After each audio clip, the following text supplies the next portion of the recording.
మన పిల్లల భవిష్యత్తు కోసం వారికి బంగారు బాట వేయాలంటే సరైన స్థలం ఎంచుకోవాలి. మీ పెట్టుబడికి నమ్మకమైన వేదిక శ్రీవాసవి ప్రాజెక్ట్స్.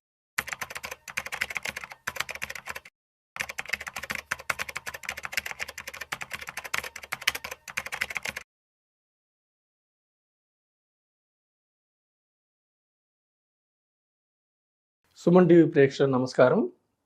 ఈరోజు మన ఎపిసోడ్ ఏమిటంటే, నేను గత కొంతకాలంగా ట్రేడింగ్ వద్దు, సేవింగ్స్ వద్దు, ఓన్లీ ఇన్వెస్ట్మెంట్ అని ప్రమోట్ చేస్తున్నాను. ట్రేడింగ్ ఎందుకు వద్దంటున్నాను, సేవింగ్స్ ఎందుకు వద్దంటున్నానంటే, ట్రేడింగ్లో ఏమిటంటే మనకి అది కాంట్రాక్ట్స్, అంటే ట్రేడింగ్ కూడా మనకి సెబీ అండర్లోనే ఉంటుంది, సెబీ రెగ్యులేటెడే. కానీ ట్రేడింగ్ ఏమిటంటే కాంట్రాక్ట్స్, హై నాలెడ్జ్ కావాలి. అలాగే సేవింగ్స్లో ఏంటంటే వడ్డీ రేట్లు తగ్గిస్తూ ఉండటం వల్ల ఇంకా తగ్గటం వల్ల మీకు ధరల పెరుగుదలని అందుకోలేరు, కాబట్టి సేవింగ్స్ వద్దంటున్నాం. ఈ ట్రేడింగ్ వద్దు అనటానికి మనం ఒక 2 ఎగ్జాంపుల్స్ చూద్దాం. అసలు ప్రపంచ మార్కెట్స్కి పెద్దన్న అమెరికన్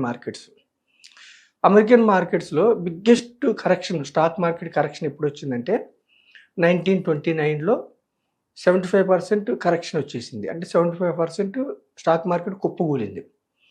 ఆ టైంలో ఒక ఇద్దరు విభిన్న వ్యక్తుల గురించి మనం చూద్దాం. నేను ఈ టాపిక్ మోర్గన్ గారి నుంచి తీసుకున్నాను, ఆయన బుక్ నుంచి. ఇద్దరు వ్యక్తులు, ఒకళ్ళు జెస్సీ లివర్మోర్ ఒక వ్యక్తి.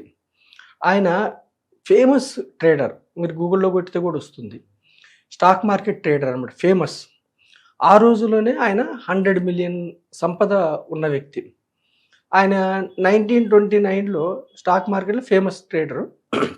అయితే 1929 అక్టోబర్ 29న బిగ్గెస్ట్ కరెక్షన్ వచ్చింది. అంటే 75% ఆఫ్ ది స్టాక్స్ కుప్పకూలింది, మార్కెట్స్ కుప్పకూలింది. ఆయన ఇంటికి వచ్చారు. ఇంటికి వచ్చినప్పుడు వాళ్ళ మిస్సెస్, వాళ్ళ పిల్లలు, వాళ్ళ అమ్మగారు అంతా ఈ 75% మార్కెట్ కుప్పకూలింది కాబట్టి ఈయన ట్రేడింగ్లో ఉన్నారు. అంటే పెరుగుతుంది అన్నప్పుడు లాంగ్, పడుతుందంటే షార్ట్ తీసుకుంటారు. అంటే స్టాక్ మార్కెట్ పెరుగుతుందన్న వాళ్ళు లాంగ్ తీసుకుంటారు, వాళ్ళకి లాభం వస్తుంది. తగ్గుతుందంటే షార్ట్.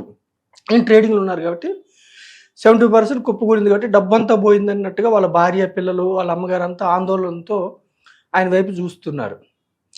అప్పుడే ఫస్ట్ టైము ప్రపంచ స్టాక్ మార్కెట్స్లో black Monday, black Tuesday, black Wednesday అని ఇంతకుముందు ఎప్పుడు లేదు. ఫస్ట్ టైము ఆ కరెక్షన్ వల్ల వచ్చినాయి అన్నమాట పేర్లు.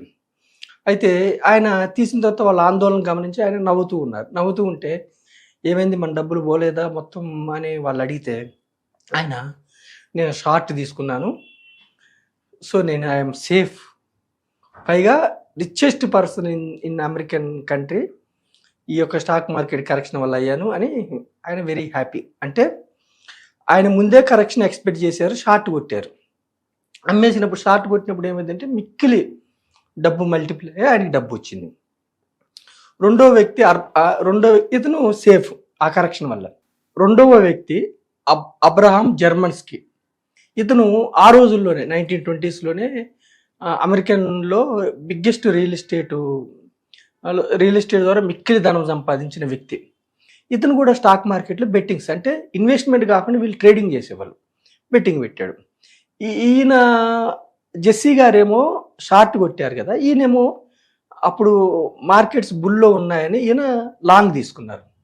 లాంగ్ తీసుకొని ఈయన సంపద అంతా, మ్యాక్సిమం ఈయన డబ్బంతా పోయింది అబ్రహాం జర్మన్స్కి. సో ఈయన ఏం చేశారంటే 2 రోజుల్లో సూసైడ్ చేసుకున్నారు. అంటే స్టాక్ మార్కెట్ కరెక్షను ఒక వ్యక్తికి మిక్కిలి లాభం వచ్చింది, ఇద్దరు పెద్ద ధనవంతులు, ఇంకొక వ్యక్తి డబ్బు పోయింది, ఇతను సూసైడ్ చేసుకున్నాడు. అప్పుడే 1929లో ఎంతోమంది ట్రేడింగ్ చేసిన వాళ్ళు స్టాక్ మార్కెట్లో సూసైడ్ చేసుకున్నారు. సో ఇతను జర్మన్స్కి సూసైడ్ చేసుకున్నారు, అయిపోయింది. సరే, జెస్సీ లివర్మోర్ ఏమయ్యాడు, షార్ట్ కొట్టిన తర్వాత ఇంకా ప్రపంచవ్యాప్తంగా స్టాక్ మార్కెట్లో ధనవంతుడయ్యాడు. ధనవంతుడైన తర్వాత ఇతనికి ఓవర్ కాన్ఫిడెన్స్ వచ్చింది.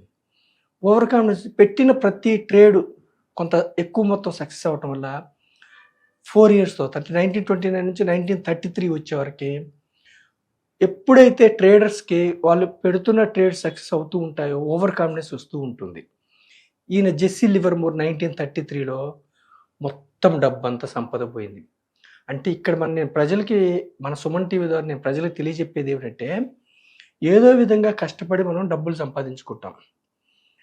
అది స్టాక్ మార్కెట్ ఇన్వెస్ట్ చేయటం ద్వారా కావచ్చు, లేదంటే జాబ్ ద్వారా కావచ్చు, బిజినెస్ ద్వారా కావచ్చు, డబ్బు సంపాదించుకుంటాం. ఆ డబ్బుని నిలుపుకోవాలి. నిలుపుకోవాలంటే ట్రేడింగ్ లాంటి స్పెక్యులేషన్‌కి వెళ్ళకూడదు.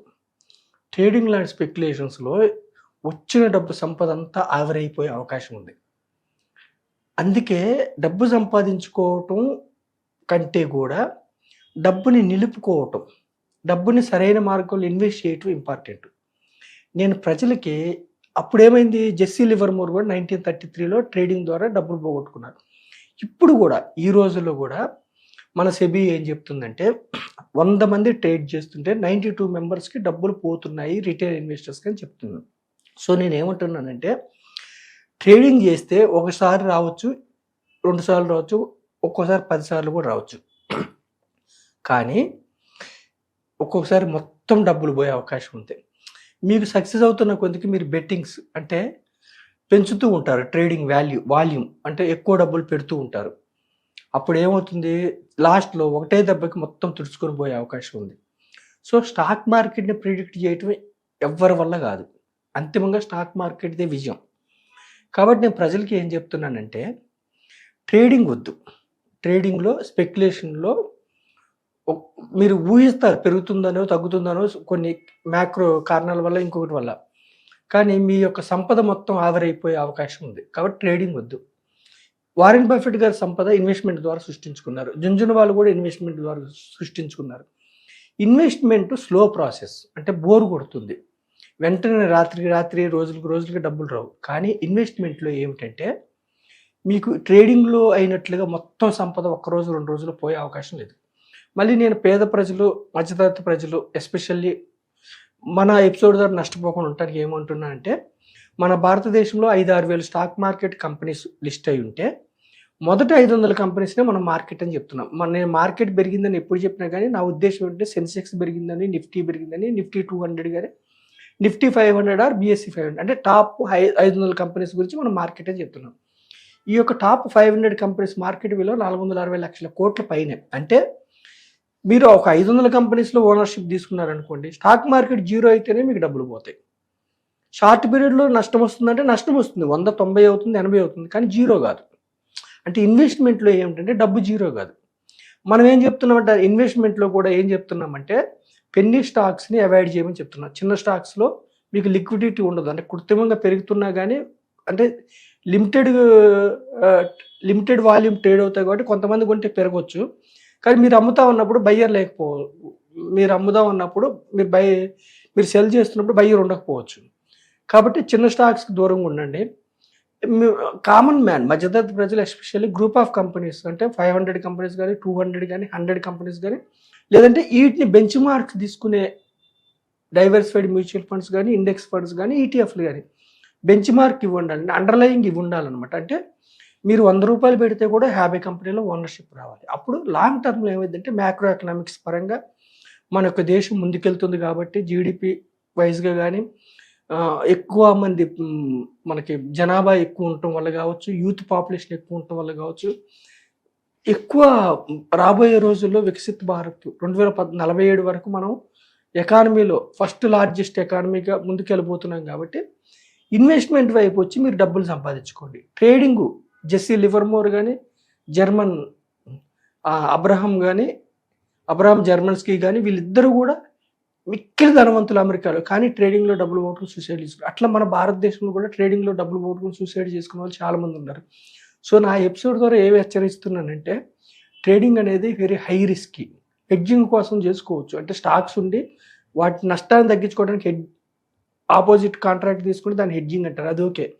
కానీ నేక్డ్ కాల్స్, అంటే బై కాల్ కానీ, లాంగ్ కానీ, పుట్ కానీ తీసుకుని మీరు ఎక్స్పెక్ట్ చేస్తే ఎక్కువ డబ్బులు పోయే అవకాశం ఉంది. కాబట్టి ట్రేడింగ్ వద్దు, సేవింగ్ వద్దు, ఇన్ఫ్లేషన్ కూడా రావట్లేదు, బ్యాంక్ వడ్డీ రేట్లు. కాబట్టి ఓన్లీ ఇన్వెస్ట్మెంట్ ఎక్కడ, మీరు చిన్న ఎంప్లాయ్ అయినా, వాచ్మెన్ అయినా, ఆటో డ్రైవర్ అయినా, లేదు ఎంత కూలీ అయినా కానీ, ఎంత చిన్నవాళ్ళైనా, లేదంటే మధ్యతరగతి ప్రజలైనా, లేదంటే ధనవంతులైనా కానీ, ఒక గ్రూప్ ఆఫ్ కంపెనీస్లో ఫండమెంటల్గా స్ట్రాంగ్ ఉన్న కంపెనీస్లో మీరు డీసెంట్ పోర్ట్ఫోలియో ఒక 10 స్టాక్స్ ఒక 5-6 రంగాల్లో జాగ్రత్తగా ఇన్వెస్ట్ చేసుకోండి. లేదంటే ఇండైరెక్ట్ వెళ్ళి ఇన్వెస్ట్ చేసుకుని ధనవంతులు గమ్మని సుమన్ టీవీ ద్వారా నేను ప్రజల్ని కోరుకుంటున్నాను.